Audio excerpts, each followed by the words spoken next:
The year was 356 BCE. In the ancient kingdom of Macedon, a prince was born. His name was Alexander. He was destined for greatness. His father was King Philip II, a powerful and ambitious ruler. His mother was Olympias, a woman of fierce intelligence and ambition. Alexander's lineage was impressive. He was descended from both Heracles and Achilles, legendary heroes of Greek mythology. This heritage instilled in him a sense of destiny. He was born to achieve extraordinary things. From a young age, Alexander displayed exceptional qualities. He was intelligent, courageous, and charismatic. The young prince received the finest education available. He was trained in horsemanship, swordsmanship, and the art of war. Alexander excelled in all areas, demonstrating a natural aptitude for leadership.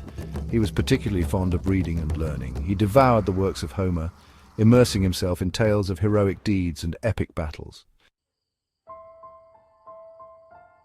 At the age of 13, Alexander's education took an extraordinary turn.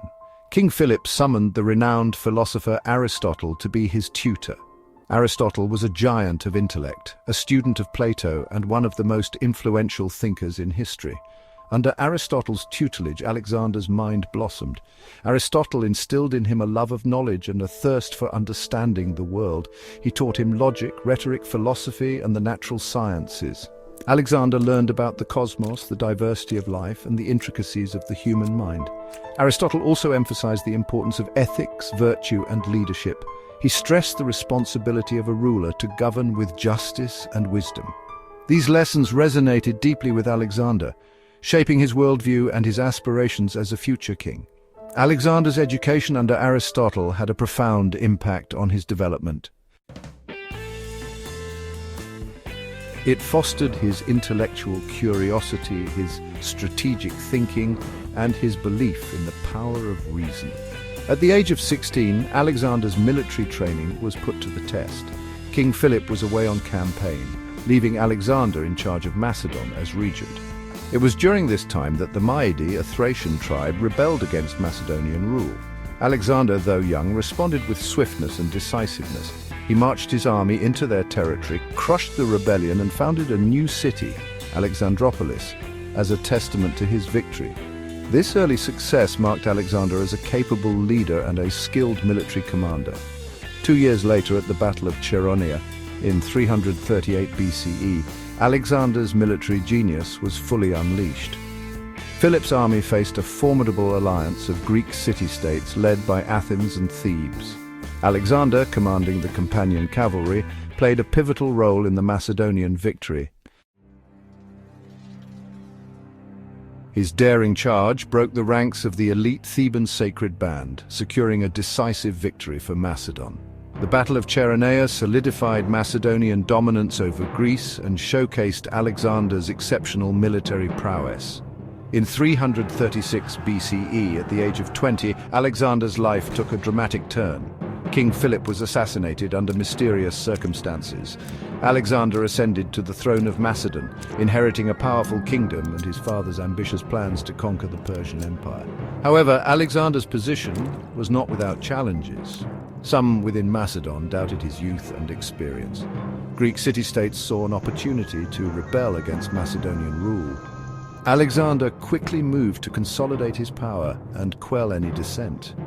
He ruthlessly crushed rebellions in Thrace and Illyria, demonstrating his strength and determination.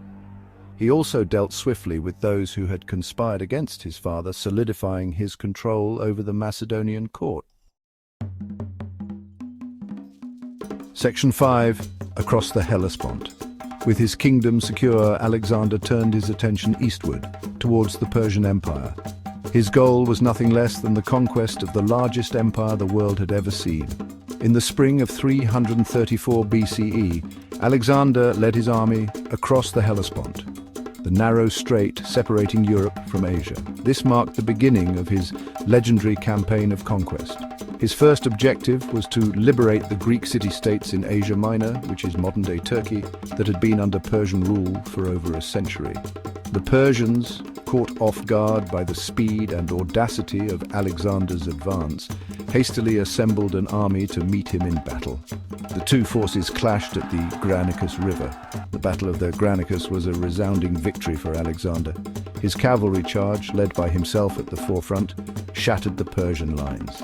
The Persian satraps, the governors of the region, were defeated and killed. Section 6. Triumph at Issus. The victory sent shockwaves throughout the Persian Empire. It announced the arrival of a new power in the east. After the Granicus, Alexander continued his advance southward, liberating city after city. He offered generous terms to those who surrendered, allowing them to keep their customs and laws. This policy of tolerance and respect earned him the loyalty of many. In 333 BCE, Alexander faced his most formidable opponent yet, Darius III, the Persian king of kings. The two armies met near the town of Issus in what is now southern Turkey. The Battle of Issus was a pivotal moment in Alexander's campaign. Despite being outnumbered, Alexander's tactical brilliance and the fighting spirit of his troops won the day. Darius, fearing for his life, fled the battlefield, leaving behind his family and his vast treasury. Section 7. Building an Empire. Alexander's victory at Issus sent shockwaves throughout the ancient world. He had defeated the mightiest empire on earth. He was hailed as a hero, a liberator, and a conqueror without equal. Alexander continued his relentless advance eastward. He conquered Tyre, a heavily fortified island city, after a long and arduous siege. He entered Egypt, where he was welcomed as a liberator and crowned pharaoh.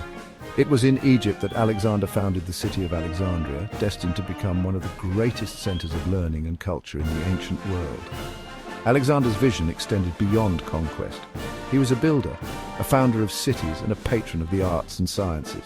He sought to create a vast empire that would encompass the best of both Greek and Persian civilizations. He encouraged intermarriage between his soldiers and conquered peoples. He adopted Persian customs and clothing, believing that a fusion of cultures would strengthen his empire. Section 8. Alexander's legacy. Alexander the Great's life was tragically cut short. In 323 BCE, at the age of 32, he died in Babylon, likely from a combination of malaria, typhoid fever, and exhaustion. His empire, vast and sprawling, was divided amongst his generals, the Diadochi. Alexander's legacy is complex and multifaceted. He was a brilliant military strategist, a charismatic leader, and a visionary ruler. His conquests spread Greek culture and language throughout the ancient world, ushering in the Hellenistic age, a period of cultural exchange and intellectual ferment. Alexander's image as a conqueror has often overshadowed his other accomplishments. He was a patron of learning, a student of philosophy, and a man who dreamed of uniting East and West. He founded numerous cities, many of which bear his name, and his empire fostered trade and cultural exchange on an unprecedented scale. Section 9. An enduring inspiration. Alexander the Great's story is one of ambition, courage, and the relentless pursuit of a dream. He remains one of the most fascinating and enigmatic figures in history.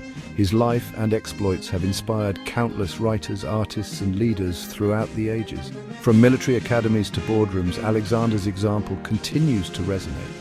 He embodies the qualities of leadership, determination, and the pursuit of excellence. His story reminds us that even in the face of overwhelming odds, one person can change the course of history. Alexander the Great's legend continues to capture our imaginations. His legacy will endure as long as we marvel at the power of human ambition and the allure of the unknown.